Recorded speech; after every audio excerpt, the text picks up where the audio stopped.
Hello my dear students.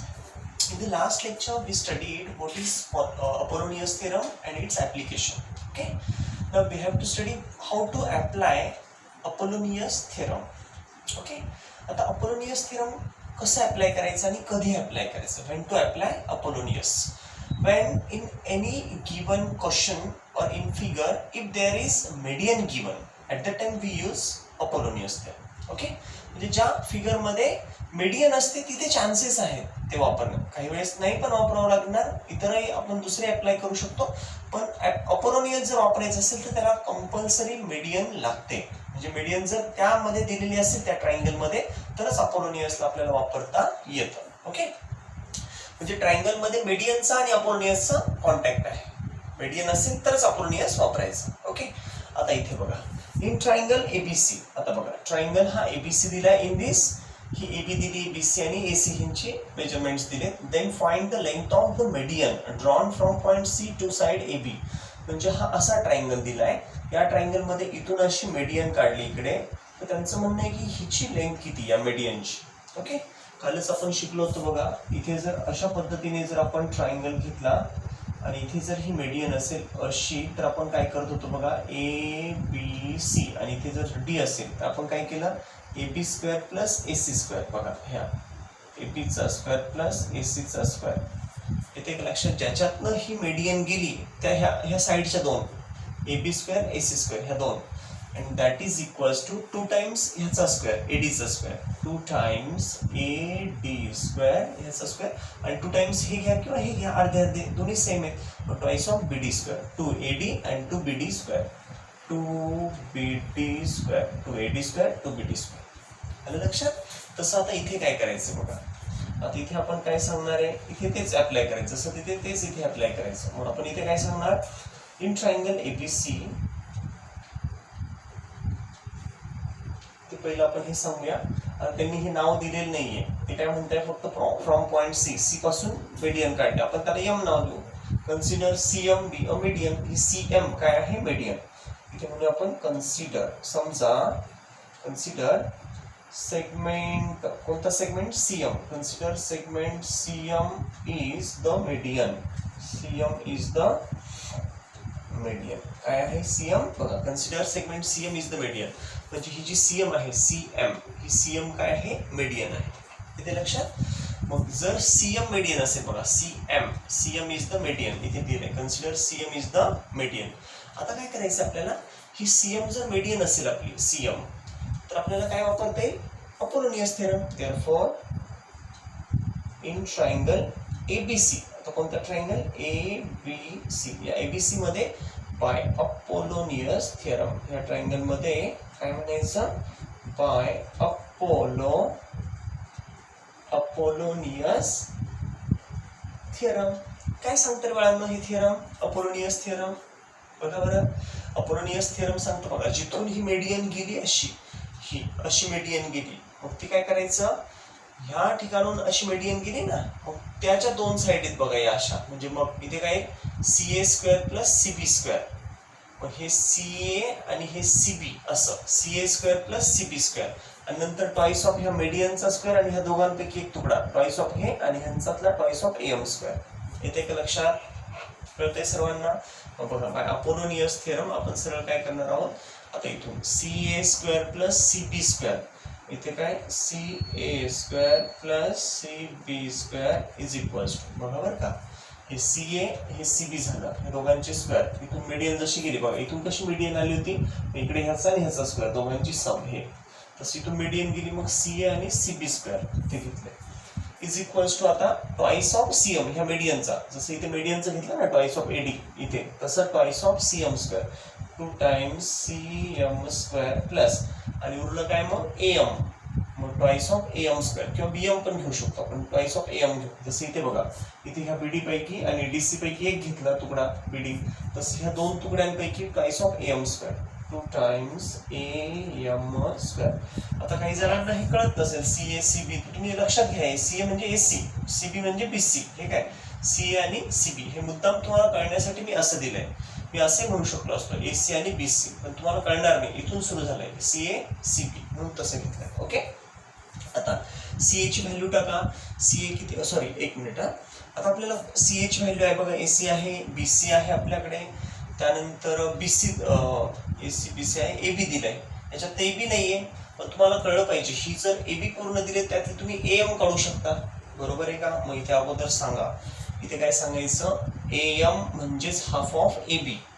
लक्षात घ्या, A M कशी काढणार, A M is equals to half of A B. आपल्याला ही लागते ना ए एम, ह्याच्यामध्ये बघा ही आपल्याकडे आहे, ही आहे, ही आहे 2, आणि ही तिसरी आपल्याला काढावं लागेल. ह्या जर 3 असतील 1 2 3 तर आपल्याला चौथी फाइंड करता येईल, बरोबर आहे? आता A M is equals to half of A B. A M काय बघा, ही A M half of A B, या ए बी च्या अर्धी. मग A be half of A बी का बरं, रिझन काय, M is the mid point किंवा C M is the median. ही जर मीडियन आहे तर हा मिड पॉइंट म्हणजेच ही त्याच्या हाफ. इथे सांगा M is the mid point, M is mid point. M काय आहे, mid point of side A B, mid point of side A B, म्हणजे एम हा मिड पॉइंट आहे या ए बी चा. ओके, आता बघा बरं का, A M is equals to therefore A M म्हणजे ही ए एम काय, मग हाफ ऑफ ए बी. मग half of A B, A B किती बघा बरं, ही ए बी 10, मग हाफ ऑफ 10 म्हणजेच 2 1 जा 2 5 जा म्हणजेच किती आली, ए एम 5 आली. ही ए एम इथून उचला बघा बरं का, आता इथे लिहितो मी खाली हा. देअरफॉर ए एम बघा, ए एम किती आहे, ए एम किती आली 5, मग इथे घ्या हे 5. आता बघा ए एम आली आपल्याकडे. आता ह्याच्यामध्ये व्हॅल्यू सबस्टिट्यूट करा बघा, C A square plus C B square plus is equals to M square 2 C M square plus 2 M square. Value टाकायचे फक्त. इथे म्हणायचं सबस्टिट्यूटिंग व्हॅल्यूज, सबस्टिट्यूटिंग व्हॅल्यूज काय तर बघा बरं, मग सी ए चा स्क्वेअर, सी ए किती बघा 7, मग सी ए च्या स्क्वेअर जागी 7 चा स्क्वेअर प्लस त्यानंतर सीबी चा स्क्वेअर, सीबी किती बघा बाळांनो, सीबी म्हणजे 9, 9 चा स्क्वेअर इज इक्वल्स टू. आता त्याच्यानंतर 2 सीएम स्क्वेअर, सीएम तर फाइंड करायचं ना आपल्याला, मीडियन फाइंड करायची, तसंच ठेवा सीएम 2 टाइम्स सीएम स्क्वेअर आणि प्लस आता बघा 2 एम स्क्वेअर. 2 एम काय बरं, एम तर ही आहे, आणि एम ची व्हॅल्यू आत्ताच काढली ना आपण, ही काय इथे 2 एम स्क्वेअर. इथे बघा 2 इंटू एम किती आहे 5, त्या 5 चा एम चा स्क्वेअर. कळलं का, पहिल्याची व्हॅल्यू दुसऱ्याची व्हॅल्यू तिसऱ्या ॲज इट इज, आणि 2 एम स्क्वेअर, पण एम किती आहे 5 म्हणजे 5 चा स्क्वेअर. Okay, 2 times. आता 7 चा स्क्वेअर 49, 9 चा square 81 is equals to 2 times CM square plus इथे बघा आता 5 चा स्क्वेअर किती, 5 चा स्क्वेअर 25, 25 2 चा 50 म्हणजे इथे डायरेक्टली लिहितो मी 50 आलं. आता ह्या दोघांची ऍडिशन करायची बघा, 9 + 1 10 कॅरी 1, 5 + 8 13 म्हणजे किती झालं 130. ह्या दोघांची ऍडिशन. आता इकडचा 50 इकडे प्लस आहे, इकडे आल्यावर मायनस, तर आणून घ्या इकडे, चला -50 इज इक्वल्स टू इथे काय उरलं 2 सीएम स्क्वेअर, 2 सीएम स्क्वेअर. आता मला सांगा बरं ह्याच्यातनं हे मायनस झाल्यावर किती उरतील 80, आणि इज इक्वल्स टू हे काय, हे 130 न 50 गेले 80 उरलं, आणि 2 सीएम स्क्वेअर, 2 सीएम स्क्वेअर. ह्या 2 ला इकडे पाठवा, डिवाइड करेल, म्हणजे 2 जर डिवाइड केलं तर काय 2 4 जा 2 0 म्हणजे 40 येईल इथे. कळते का, 2 इकडे आल्यावर डिवाइड करेल, 2 4 जा 2 0 म्हणजे डायरेक्ट मी 40 लिहितोय.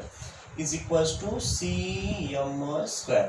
आता टेकिंग स्क्वेअर रूट, आता जर स्क्वेअर रूट घेतलं तर काय बघा, सीएम इज इक्वल्स टू ह्याचं स्क्वेअर रूट घेतलं, इथे म्हणा taking square root on both sides, taking square root. आता स्क्वेअर रूट घेतलं तर सीएम स्क्वेअरचं सीएम आणि 40चं काय होईल स्क्वेअर रूट, रूट मध्ये बसून जाईल, ते हे निघत नाही बाहेर म्हणजे रूट मध्ये फसलं. आता बघा ह्याला कसं सोडवता येईल बाळांनो, हे बघा इथे 40 म्हणजेच 10 × 4, मग 4 बाहेर निघू शकतो, 10 निघेल का बाहेर नाही, मग जो बाहेर निघतो त्याला बाहेर आणा, 4 बाहेर आला 2 झाला, आणि आतमध्ये कोण फसलं ज्याचा रूट निघत नाही तो 10 म्हणजे 2√10, हे काय आलं सीएम. बघा बरं सीएम किती आलं 2√10 म्हणजे आपल्याला हे सीएम म्हणजेच median. What is the length of median, length of median CM is 2√10 units म्हणा त्याला, असं ठेवलं तरी चालेल. कळलं बाळांनो, पटपट एकदा समजून घेतलं तुम्ही, हे काय कळलं बघा, इथे मीडियन गेली म्हणजे हे CA square plus CB square is equals to twice of CM आणि ट्वाइस ऑफ हा घ्या किंवा हा घ्या, ट्वाइस ऑफ एम स्क्वेअर. संपलं, त्यात व्हॅल्यू टाकायचं सोडवायचे. चला पटपट कॉपी करून घ्या. बघा बाळांनो, नेक्स्ट क्वेश्चन. ऍक्च्युली या क्वेश्चन मध्ये आपल्याला इथे ऍप्लिकेशन ऑफ पायथागोरस थेरम तोच यूज करायचा आहे, पण त्याला मी थोडं वेगळ्या पद्धतीने सोडवतो जेणेकरून तुम्हाला हे लक्षात ठेवायला सोपं जाईल. फक्त पायथागोरस वापरू आपण 2 वेळा. ओके. आता बघा, सगळ्यात पहिलं हे तुम्हाला एवढं जे दिसतंय हे तुम्हाला वाटेल आता हे एवढं कसं प्रूव्ह करायचंय. लक्षात घ्या, इथे काय पी आर स्क्वेअर म्हणजे पी आर ही आली बघा, ही पी आर स्क्वेअर. मग ही पी आर स्क्वेअर जर आपल्याला दिसते, ही पी आर स्क्वेअर, नंतर P S square. P R square मध्ये ही बघा ही साईड, त्याच्यामध्ये पी एस स्क्वेअर आली, नंतर Q R into S T म्हणजे ही क्यू आर आणि ही एस टी आली, आणि क्यू आर अपॉन 2 आलं, क्यू आर अपॉन 2 आलं. आता हे बघितल्यानंतर तुम्हाला थोडंसं ते गोंधळल्यासारखं वाटेल, बरोबर आहे. पण सिंपल काय करायचं त्याच्यात एवढं समजून घ्या. बघा आता ते सगळ्यात अगोदर मी पी टी आर हा ट्रायंगल घेणार आहे. P T R. आता ह्याला विसरून जा त्या 2 मिनिटासाठी. हा ट्रायंगल एवढाच दिसतोय बघा, पी टी आर. इथे आपण सांगूया इन, पहिलं सोडवतोय आपण. बघा, in triangle P T R. बघा पीटीआर मध्ये angle PTR is equals to 90 degree. बघा पीटीआर ट्रायंगल मध्ये पीटीआर किती आहे, 90 डिग्री. हा झाला. मग इथे कोणतं थिअरम अप्लाय करता येईल आपल्याला, theorem, Pythagoras theorem. Okay. Pythagoras theorem. बघा बरं काय येईल मग, पी आर स्क्वेअर जे आपल्याला हवंय तेच मिळते बघा. P R square is equals to P R square. Pythagoras theorem तर सगळ्यांना माहिती आहे, याचा स्क्वेअर इज इक्वल्स टू ही साईड स्क्वेअर प्लस ही साईड स्क्वेअर, बरोबर आहे. मग आता कसं येईल, P R square is equals to P T square plus T R square. इथे बघा P T square plus T R square, P square plus T R square. C P square plus T R square हे आलं. P R square is equals to P square plus T R square हे आलं. आता ह्याच्यामध्ये काय बघा बरं का, पी आर स्क्वेअर एकच मिळाला आपल्याला फक्त, हा हे बाकीचं कोणीच नाही मिळालं इथे. पण आता एक आपल्याकडे सिंपल लॉजिक वापरायचं बघा. मी तुम्हाला मुद्दाम त्या स्टेप्सनी पुढे नेणार आहे. फक्त सगळ्यात पहिलं लक्षात ठेवा, हा ट्रायंगल घ्यायचा पी आर. तुम्हाला कोण हवंय, पी आर स्क्वेअर हवंय ना, पी आर स्क्वेअर. तर पी आर स्क्वेअर कशाचा तो हायपोटिनस असेल, हा घेता येईल का, हा तो ऑप्ट्यूस अँगल आहे बघा, ऑप्ट्यूस अँगल ट्रायंगल हा. मग तुम्ही काय करा, पीटीआर हा जर घेतला, हा राईट अँगल ट्रायंगल, तर त्याचा हा हायपोटिनस म्हणजे बघा P R square is equals to P T square plus T R square. हे झालं. आता पी टी स्क्वेअर तसंच ठेवूया आपण. बघा P T square plus T R जो आहे बघा, टी आर, टी कसा आहे, टी आर टी पासून आर पर्यंत, हा म्हणजेच T S plus S R. तसं लिहितो मी, T S plus S R. कळतंय का, बघा बरं. टी आर म्हणजेच काय, T S plus S R. तेच लिहिले मी दोघांची ऍडिशन, हे प्लस हे, आणि ह्याचा स्क्वेअर म्हणून ह्याचा स्क्वेअर केला. पण इथे ते रिझन द्या का बरं, T dash S dash R ते तिन्ही कोलिनियर आहे. If they are collinear, then we can take their sum or addition. जर ते कोलिनियर असतील तरच ऍडिशन करू शकतो आपण त्यांची. आता हे झालं A plus B whole square. तो फॉर्म्युला झाला बघा बरं, A plus B whole square is equals to A square plus 2ab plus B square. लक्षात घ्या, पहिल्याचा स्क्वेअर प्लस 2 इंटू पहिलं दुसरं प्लस दुसऱ्याचा स्क्वेअर हे आलं. आता बघा बरं, इथं पहिल्याचा स्क्वेअर प्लस 2 इंटू पहिलं दुसरं प्लस दुसऱ्याचा स्क्वेअर. मग आता बघा, देअरफॉर हे पी आर स्क्वेअर लेफ्ट साईडचं जसंच्या तसं. आता इथे बघा, आता P T square as it is, P T square plus, आता बघा T S plus S R, T एसचा स्क्वेअर इथे काय येईल, मग पहिलं ए स्क्वेअर, पहिल्याचा स्क्वेअर प्लस 2 इंटू पहिलं दुसरं, पहिलं काय टी एस आणि दुसरं आहे S R, T S into S R. पहिलं हे पहा, पहिल्याचा square plus A square plus 2 into A B आणि प्लस बीचा स्क्वेअर. बी काय बाळांनो, बी तर हाय, एस आर त्याचा स्क्वेअर, इथे म्हणायचं एस आरचा स्क्वेअर. आता लक्षात घ्या, इथे काय दिसतंय, इथे PT square plus T S square. लक्षात घ्या बरं, हे PT square plus T S square, PT square plus T S square is equals to काय येईल मग, पी एस स्क्वेअर. ह्याचं हे बघा ना, ह्या दोघांचं काय होईल तयार, PT square plus T S square. बघा इथे सांगू शकतो आपण PT square plus T S square. इथे म्हणा but PT square plus T S square is equals to, PT square plus T S square is equals to काय, P S square, P S square. इथे म्हणायचं हे कशाने आलं, by Pythagoras theorem in right triangle. Pythagoras theorem कशामध्ये? Right triangle, म्हणजे right angle triangle हा PTS मध्ये. In right triangle PTS. किती सिंपल आहे बघा, काहीच त्यात डोकं नाही लावायचं. पहिल्या ह्याच्यात हा पायथागोरस वापरला, PR² दिस प्लस दिस हे घेतलं पहिल्या ह्याच्यात TR². फक्त हा TR मोठा दिसतो म्हणून हे प्लस हे केलं आणि त्याचा A+B hole square formula use केला तिथे. पहिल्याचा प्लस दुसऱ्याचा होल स्क्वेअर. आणि मग नंतर काय केलं, आता हा PT² प्लस TS². बघा PT² प्लस TS², ह्या दोघांची ऍडिशन केली तर ही PT² प्लस TS². बघा इथे PTTS म्हणजे इथं पायथागोरस आला, लगेच त्याच्या जागेवर PS घ्यायचं आपल्याला. त्याच्या दोघांच्या जागेवर बघा PT प्लस TS² PS² ह्याच्या जागेवर, म्हणजे इथे काय येईल मग, ह्याच्या जागेवर हा PS² इथे.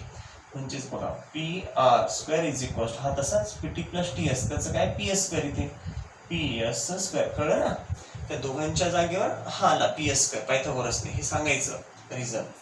आणि प्लस 2TS इंटू SR. आता लक्षात घ्या बरं, 2TS इंटू SR. आता मी काय करतो, हे 2 इंटू TS इंटू SR. लक्षात घ्या, मला काय काय हवंय, मला PR² हवा होता, मिळाला. आता हे दोघं नको होते, पण ह्या दोघांवरून मला PS मिळाला, जो इथे हवाय बघा हा, म्हणजे मला हा पण कामाचा आहे, हा कामाचा आहे. आता QR इंटू ST. बघा QR आणि ST म्हणजे ही कामाची बघा TS, मग ही घेऊन टाका TS हे. पण आता हे 2 इंटू SR कामाचं नाही, आपल्याला तिथे QR लागतंय. ST तर मिळालं आपल्याला, हे TS म्हणजेच ST मिळालं, हे TS कामाचं आहे हे. पण आता 2 आणि SR नको आहे, मग 2SR बघा बरं काय होतंय, SR ची ट्वाइस, SR ची 2 SR म्हणजेच QR. कळतंय का? SR हा मिड पॉइंट S, मग SR ची दुप्पट म्हणजेच QR पूर्ण. मग 2 टाइम्स SR, 2 इंटू SR इथे लिहितो मी, फार झालं ते एक step. 2 into SR, 2 into SR. बघा बरं का, आता हे बनलंय 2SR. काय केलं, फक्त TS बाजूला काढलं, ह्याला त्याच्यासोबत लिहिलं. आणि प्लस आता SR चा स्क्वेअर. पण SR काय बघा बरं, SR. लक्षात घ्या, SR कसं लिहिता येईल, फार झालं तर या स्टेपला मी तसंच ठेवतो. फक्त आता पुढच्या स्टेपला लक्षात घ्या काय करायचं बघा बरं का. आता हा याच्यातलं हे हवंय, हे हवंय, हे हवंय. इथले SR नकोय बघा, SR आहे का याच्यामध्ये नाहीये, मग SR ला कॅन्सल करायचं इथे. म्हणजेच काय बघा, PR² इज इक्वल टू हा इथे PS² plus TS into this. आता TS किंवा ST म्हणा, त्याला TS म्हणा किंवा ST. आता बघा इंटू, आता 2SR म्हणजे काय बरं, हा SR त्याची दुप्पट म्हणजेच QR. मग 2SR, कारण हा मिड पॉइंट आहे ना, मग हा जेवढा ही जर 5 असेल त्याची दुप्पट 10, म्हणजे ही येईल पूर्ण. म्हणजे 2SR ची ट्वाइस, ह्याची दुप्पट म्हणजे एवढी एक SR QR. इथे म्हणायचं QR. बघा बरं, आपल्याला ST इंटू QR तेच मिळालं, ST इंटू QR. इथे बघा, म्हणजे हे आलं, हे आलं, हे आलं. आता फक्त हे राहिलं इथे SR². पण SR बघा ना, आता SR म्हणजेच काय, जे इथं वापरलं तेच इथं करायचं बघा. SR म्हणजे जर QR ला जर SR च्या भाषेत लिहायचं असेल, SR च्या, मग QR कशी लिहावं लागेल, अर्धी QR म्हणजे 1 SR. Half QR means 1 SR. मग मी SR चा स्क्वेअर आहे, म्हणजे स्क्वेअर सोडा, फक्त SR चा विचार करा. SR च्या जागेवर जर मला QR ला लिहायचं असेल तर मी काय म्हणणार, हाफ QR. म्हणजेच बघा इथे प्लस हाफ QR किंवा QR अपॉन 2 करणार मी त्याला, QR अपॉन 2. म्हणजे QR जी आहे ना, ही पूर्ण QR तिची अर्धी, त्याला 2 ने डिव्हाइड केलं म्हणजेच SR असते. सिंपल आहे की नाही. SR एवढी काय, तर ह्या पूर्ण ही जी तिला 2 ने डिव्हाइड केलं ती अर्धी मिळते. मग तसंच इथं SR म्हणजेच QR अपॉन 2, पण ह्याचा स्क्वेअर, मग इथे ह्याचा सुद्धा स्क्वेअर. आणि बघा बरं, आपल्याला काय प्रूव्ह करायचं होतं, PR² equals to PS², ST into QR upon 2 whole square. आहे की नाही सिंपल. चला पटपट परत एकदा बघा काय केलं. इथे हा घेतला आपण ट्रायंगल. हा पहिले इथे हे सांगा पण, हा ट्वाइस SR इज इक्वल, हे कसं आलं तिथे सांगा. S is the midpoint of QR. इथे सांगा, since S is the midpoint of S कोणाचं midpoint आहे, QR चा, of QR. त्याचं रिझन येते. तुम्ही कसं काय घेतलं, टॉईस ऑफ एसआरचं QR कसं काय केलं, एसआरचं हाफ कसं घेतलंय, हे तुम्हाला ते रिझन देत आहे. थोडंसं किचकट आहे बरं काही समजायला, पण जर त्याची थोडी प्रॅक्टिस केली तर पटपट जमेल तुम्हाला, काही अडचण येणार नाही. बघा काय केलं, फक्त इथे आपण काय केलं, PTR हा घेतला ट्रायंगल, त्याच्यात पहिल्या वेळेस हा ट्रायंगल घेतला, पायथागोरस वापरलं, नंतर हा PTS घेतला, परत एकदा पायथागोरस वापरलं आणि त्याची फक्त ऍडजस्टमेंट केली, त्यामध्ये काहीच नाही. 2 वेळेस पायथागोरस वापरलं, नंतर A + B होल स्क्वेअर केला. ओके, आता बघा नेक्स्ट क्वेश्चन त्यात.